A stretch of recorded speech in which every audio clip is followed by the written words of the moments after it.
নার্জিস আলম।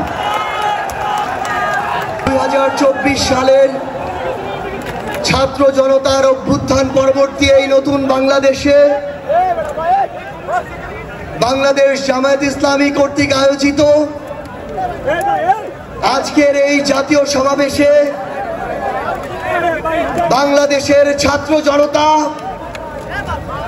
আমার অভ্যুত্থানের সহযোদ্ধা, জাতীয় নেতৃবৃন্দ সকলকে জাতীয় নাগরিক পার্টি এনসিপির পক্ষ থেকে সশ্রদ্ধ সালাম। আসসালামু আলাইকুম ওয়া রাহমাতুল্লাহ। সংগ্রামী সহযোদ্ধারা,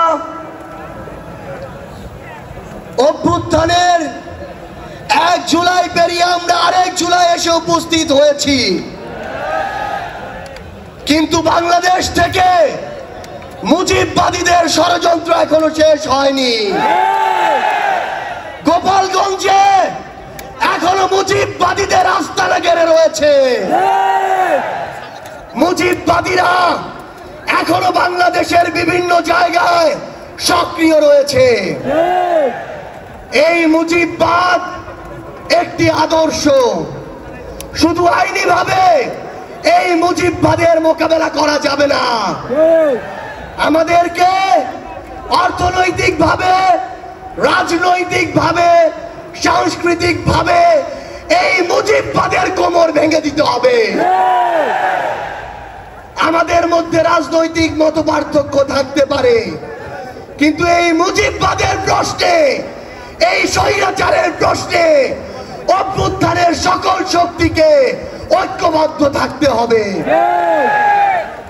সংগ্রামী সহযোদ্ধারা, এই বাংলাদেশে আবারও নতুন করে মুজিববাদী ভারতপন্থী শক্তিগুলো এখন সক্রিয় হচ্ছে।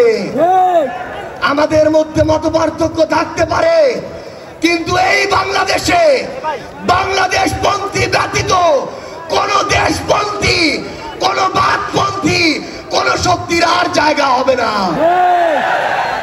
সংগ্রামী সহযোদ্ধারা, এই বাংলাদেশে আর ভারতীয় আধিপত্যবাদের জায়গা হতে দেয়া যাবে না। অন্য যে কোনো দেশের নামের কোন আধিপত্যবাদের জায়গা এই বাংলাদেশে হতে দেয়া যাবে না।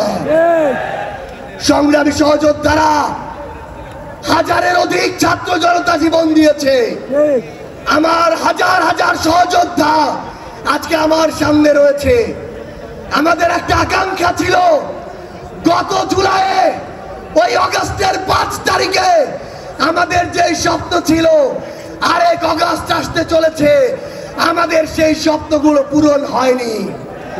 অন্তর্বর্তীকালীন সরকারের কাছে আমরা সুশীল সরকারের ভূমিকা চাই না। আমরা তাদেরকে অভ্যুত্থান পরবর্তী সরকারের ভূমিকায় দেখতে চাই। আমরা স্পষ্ট করে বলতে চাই, অভ্যুত্থান পরবর্তী বাংলাদেশে আমাদের বিচার লাগবে। এই বাংলাদেশে খুনি হাসিনার বিচার হতেই হবে। খুনি হাসিনার বিচারের রায় হতেই হবে। খুনি হাসিনার বিচারের রায়ের কার্যকর আমরা দেখতে চাই।